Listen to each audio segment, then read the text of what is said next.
10 pisong munggo, sotanghon at mga panggisa, tayo ay magluluto ng sinabawang munggo na may sotanghon.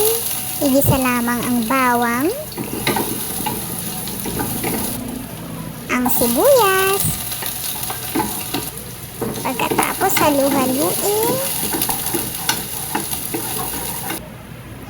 Isusunod natin ang munggo. Maganda nga kung ito ay ating bababad muna ng several hours. But kung hindi naman at ganitong madalian ay ayan, papakuluan natin hanggang lumambot. Lagyan natin ng tubig. Takpan natin.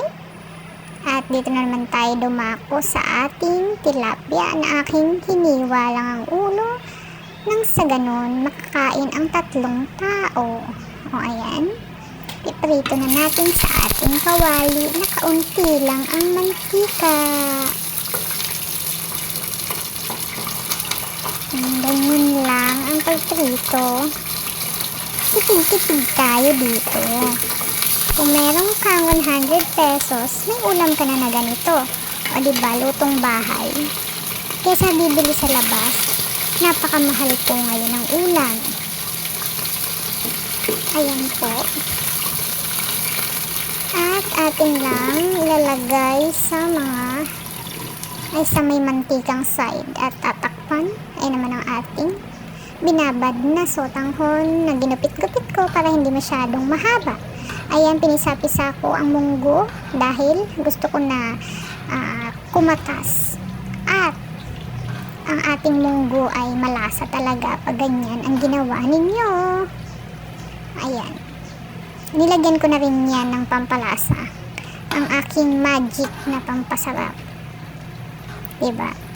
Pero hindi ko na pinakita. O, ayan. Tapos lagay na natin ang ating sotanghon para ito'y lumambot. Mabilis na lamang po itong maluto. Halo-halo. And gumawa na rin pala ako ng ating sausawang sili, kalamansi at sibuyas na may toyo para sa ating tilapiyang prito. Ayan na po ang ulam. Kain po tayo!